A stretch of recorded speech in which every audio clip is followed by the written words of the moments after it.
तो hello friends, आज के वीडियो में हम आपको जनरल फिजिकल एग्जामिनेशन कैसे करना है ये सिखाने वाले हैं और हम अपनी तरफ से बेस्ट ट्राई करने वाले हैं। सो आई एम अमन और ये मेरी बैचमेट है नितिका।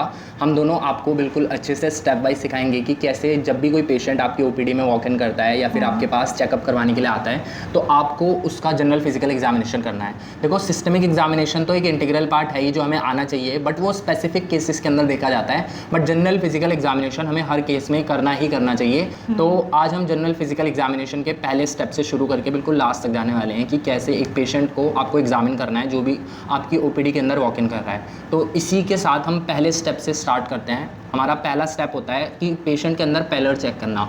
अब एक अनहेल्दी सी अपीयरेंस है अगर पेशेंट की, वो बोलते हैं ना लोग लेमन लैंग्वेज में कि तुम तो पीले से पड़ गए हो, बहुत दिनों से बीमार से लग रहे हो, क्या तबीयत ख़राब है। ऐसे जो टर्म्स हैं ये लेमन यूज़ करते हैं, वो बेसिकली क्या सिग्निफाई कर रहे हैं, वो पेलर को सिग्निफाई कर रहे हैं। But as a physician, as a practitioner, हमें उसका क्या इंपॉर्टेंस है और हमें कैसे चेक करना है कि ये पेशेंट के अंदर को पेलर प्रेजेंट है या नहीं। तो इसको आज हम सीखने वाले हैं। तो मैम अभी आपको डेमोन्स्ट्रेट करेंगी कि कैसे आप पेलर को चेक कर सकते हो। So there are 5 places where we can check the pallor. First one is the lower palpebral conjunctiva, second one lips, third one cheeks, fourth one nails and fifth one palmar crease. So first one is the lower palpebral conjunctiva. Here we can see there is no pallor because there is reddish appearance. Second one is the lips, third one is cheeks, fourth one is nails. For nails we have to press the nails for the 10 seconds. 1 2 3 4 5 6 7 8 9 10, and the last one is the palmar crease. सो आपने देखा कि मेरे हर जगह थोड़ी reddish सी appearance है। ये signify करती है कि ब्लड जो है वो एडिक्वेटली प्रेजेंट है बॉडी के अंदर, उसकी कोई कमी नहीं है। तो इसीलिए हम एनीमिया सस्पेक्ट नहीं करेंगे। बट आपके पास बहुत सारे ऐसे केसेस आएंगे जहाँ पे आपको लोअर पेल्पेब्रल कंजक्टाइवा जो है वहाँ पे वाइटिश अपीयरेंस देखने को मिलेगी या येलोइश अपीयरेंस देखने को मिलेगी। तो उस केसेस में आप एनीमिया सस्पेक्ट कर सकते हो। ये कोई कन्फर्मेटरी एग्जामिनेशन नहीं होता। कन्फर्मेटरी एग्जामिनेशन के लिए आपको ब्लड टेस्ट करवाना पड़ेगा, हीमोग्लोबिन टेस्ट करवाना पड़ेगा। बट इससे आप सिर्फ सस्पेक्ट कर सकते हो कि ये पर्सन एनीमिक हो सकता है। और गर्ल्स के अंदर ये कंडीशन ना बहुत कॉमन होती है क्योंकि उनमें हर महीने मेंस्ट्रुअल ब्लीडिंग होती है जिसकी वजह से काफ़ी ज़्यादा ब्लड लॉस होता है। तो उनके अंदर एनीमिक होना थोड़ा हमें ज़्यादा देखने को मिलता है। ज़्यादा पॉसिबिलिटी है कि आपके पास जो फीमेल पेशेंट्स आएंगी वो एनीमिक हो सकती हैं। जैसे मैं आपको दिखा देता हूँ एक बार, अगर मैं मैम का चेक करूँगा तो मैम की भी थोड़ी सी वाइट है। So this is so physiological क्योंकि मेंस्ट्रुअल ब्लीडिंग की वजह से ब्लड लॉस होता है। तो इस वजह से गर्ल्स के अंदर एनीमिक होना थोड़ा हैबिचुअल हो जाता है, हमें नॉर्मल केसेस में भी देखने को मिलता है। So this was about pallor. तो जनरल फिजिकल एग्जामिनेशन के नेक्स्ट स्टेप में हम आपको डेमोन्स्ट्रेट करने वाले हैं इक्टेरस, जिसको लेमन लैंग्वेज में जॉन्डिस या पीलिया बोलते हैं। तो पीलिया बेसिकली होता क्या है, पहले उसको समझ लेते हैं। हमारी बॉडी में एक ऑर्गन होता है जिसका नाम होता है गॉल ब्लैडर, और ये लिवर से क्लोजली एसोसिएटेड होता है। तो जितना भी जो फैट का डाइजेशन है वो एक स्पेसिफिक एंजाइम या जूस बोलते हैं उसे, बाइल, उसकी वजह से होता है। अब ये जो बाइल होता है ना बहुत सारे पिगमेंट से बना होता है जिसके अंदर बिलीरुबिन, बिलीवर्डिन नाम के पिगमेंट्स होते हैं। जब ये जो बाइल के जो पिगमेंट्स हैं ये हमारी बॉडी में नॉर्मल इनका एक साइकिल चलता रहता है। जब वो साइकिल डिस्टर्ब हो जाता है ड्यू टू अंडरलाइंग कॉजेज़ तो उसकी वजह से इन पिगमेंट्स का एक्यूमुलेशन हो जाता है जिसकी वजह से येलोइश डिस्कलरेशन हो जाती है बॉडी के कुछ ऑर्गन्स की, जिसको हम जॉन्डिस कहते हैं। ये एक सिंड्रोम है, मतलब कि इसमें और भी बहुत सारे सिम्टम्स एसोसिएटेड होते हैं और येलोइश डिस्कलरेशन होना इसका एक सिंपल सा सिम्टम है। तो जॉन्डिस को समझने के लिए या फिर इक्टेरस को समझने के लिए आपको ये साइकिल पता होना चाहिए कि कैसे जो बाइल का मेटाबॉलिज्म है वो होता है हमारी बॉडी के अंदर। अब ये बाइल करता क्या है, तो ये फैट के डाइजेशन में हेल्प करता है। तो जिन लोगों को जॉन्डिस हो जाता है या जिनका बिलिरुबिन मेटाबॉलिज्म डिस्टर्ब होता है उनके अंदर फैट के डाइजेशन में बहुत ज़्यादा दिक्कत होती है।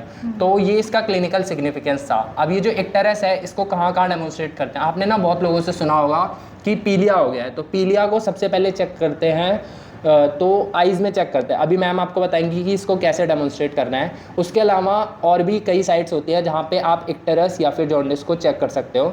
बट ये भी कोई एक कन्फर्मेटरी टेस्ट नहीं है, इसके लिए भी आपको फिर बिलीरुबिन ऐसे कराना पड़ता है। बिलीरुबिन के बहुत सारे टेस्ट होते हैं वो करवाने पड़ते हैं जिससे कि आपको कंफर्मेशन होगी कि इस पर्सन को जॉन्डिस है या नहीं। बट एक सस्पेक्ट अगर आपको लग रहा है तो उसमें आप ये जनरल फिजिकल एग्जामिनेशन के थ्रू पता कर सकते हो।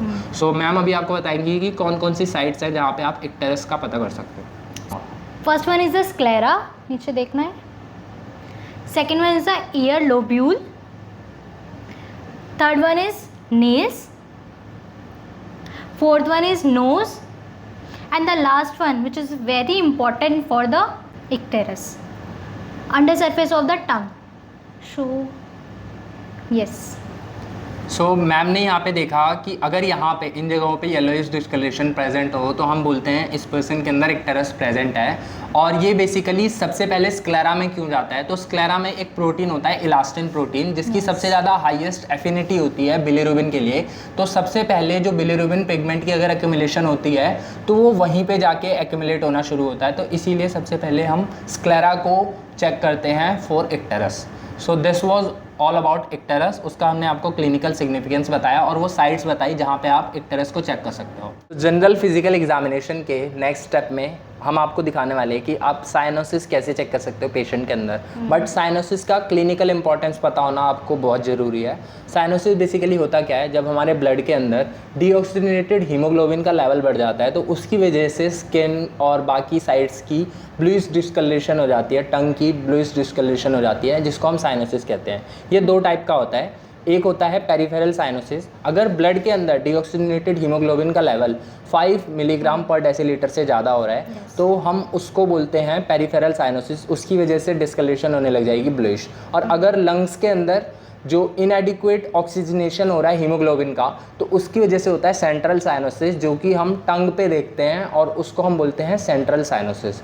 सो मैम अभी आपको बताएंगी वो साइट्स जहाँ पे आप साइनोसिस को चेक कर सकते हो। और साइनोसिस को चेक करना बहुत ज़रूरी है क्योंकि अगर आप दिल्ली के अंदर रहते हो तो यहाँ पे बहुत ज़्यादा पॉल्यूशन होता है, तो यहाँ पे COPDs बहुत कॉमन है।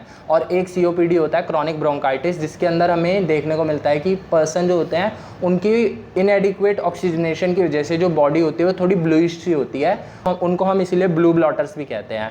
तो साइनोसिस हमारे लिए बहुत इंपॉर्टेंट एक क्लिनिकल एग्जामिनेशन है, उसको चेक करना। तो मैम अभी आपको डेमोन्स्ट्रेट करके बताएंगी कि कौन कौन सी साइट्स हैं जहाँ पे आप साइनोसिस को देख सकते हो एक पेशेंट के अंदर। So as he told, there are two types of cyanosis, peripheral cyanosis and the central cyanosis. So to check the peripheral cyanosis, there are the site. First one is the tip of the nose. Second one is the nails. Third one is the skin of palm and the toes. So to check the central cyanosis, we have the site here: nose, nails, palm, and which is the most thing to check the central cyanosis is the tongue. सो अगर किसी की टंग पे आपको bluish discolouration दिख रही है तो इसका मतलब है कि उसके लंग्स में कोई पैथोलॉजी हो सकती है जिसकी वजह से टंग पे ये ब्लूइश कलर आ रहा है। ये सेंट्रल साइनोसिस को डिनोट करता है और ये आपको फर्दर उसके पेशेंट की जो हिस्ट्री है उसको जानने में हेल्प करेगा और आपको धीरे धीरे उसकी पैथोलॉजिकल कंडीशन समझ आने लगेगी। सो साइनोसिस एक बहुत ही इंपॉर्टेंट क्लिनिकल एग्जामिनेशन है और इसको कैसे देखना है वो हम आपको बता चुके हैं। सो जनरल फिजिकल एग्जामिनेशन को आगे कंटिन्यू करते हुए अब हम समझने वाले हैं कि आपको क्लबिंग को कैसे देखना है एक पेशेंट के अंदर। अब जो पेशेंट्स हैं उनके अंदर ये जो क्लबिंग होती है ना, ये इजीली नोटिस नहीं होती क्योंकि ये एक पेनलेस स्वेलिंग होती है। धीरे धीरे जो फिंगर का एंगल है वो चेंज होता जाता है। बट हमें इतनी डीप इनसाइट समझने के लिए किसी ऐसे पर्सन को बुलाना था जिनकी इसके ऊपर क्लिनिकल अप्रोच थोड़ी सी ज़्यादा रही हो, जिन्होंने हमसे ज़्यादा केसेस देखे हों। इसलिए हमने स्पेशली मैम को इन्वाइट किया है। मैम हमारे कॉलेज में ही डॉक्टर हैं और यहाँ पर ये डेली पेशेंट्स देखते हैं, तो इन्होंने हमसे ज़्यादा पेशेंट्स देखे हुए हैं क्लबिंग के, तो इसीलिए क्लबिंग की डीप इनसाइट्स हम डॉक्टर मनीषा मैम से लेने वाले हैं। So ma'am will be explaining about clubbing in this video. Thank you Aman for inviting me and let me introduce myself first. Hi, I am Dr. Manisha Baisla and I'm currently working as a junior resident in NHMC NH and as my student requests me to talk about clubbing, so I'm going to do the same. So let's go with the definition. Clubbing क्या चीज़ होती है? Clubbing is a bulbous enlargement of terminal phalanges of nail beds. तो जो हमारे nail beds हैं इसका swelling होना शुरू हो जाता है, ठीक है। अब क्लबिंग को समझना है तो सबसे पहले उसके कॉजेज़ समझेंगे हम। Two causes can be there, that is pulmonary and extrapulmonary. Pulmonary means dealing with the lungs and extrapulmonary they can be another causes like GIT cause, cardiac cause, any other cause. So for me easy क्या रहेगा कि हम clubbing का ही mnemonic देख के उसके causes याद रखें। So first we will go with C. C stand for cardiac anomalies, that is cyanotic heart disease, and L stand for cirrhosis of liver, that is we can consider as an extrapulmonary cause. and U is for ulcerative colitis. B is bronchogenic carcinoma, and again B is bronchiectasis. I is infective endocarditis, and N is neurogenic carcinoma, and G stand for GIT disease.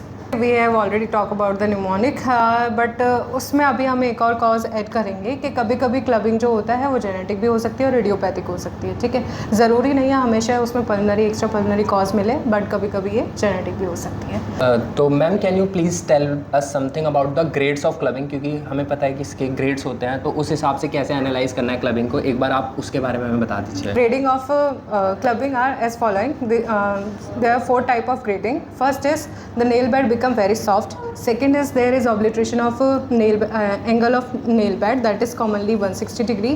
Third is nail become more curvy. More curvy means it will give you an appearance of drumstick appearance or parrot beak appearance. Okay, so I can show you or demonstrate you through a sign which is called as Scamroth sign. ठीक है, उसको कैसे हम देखेंगे?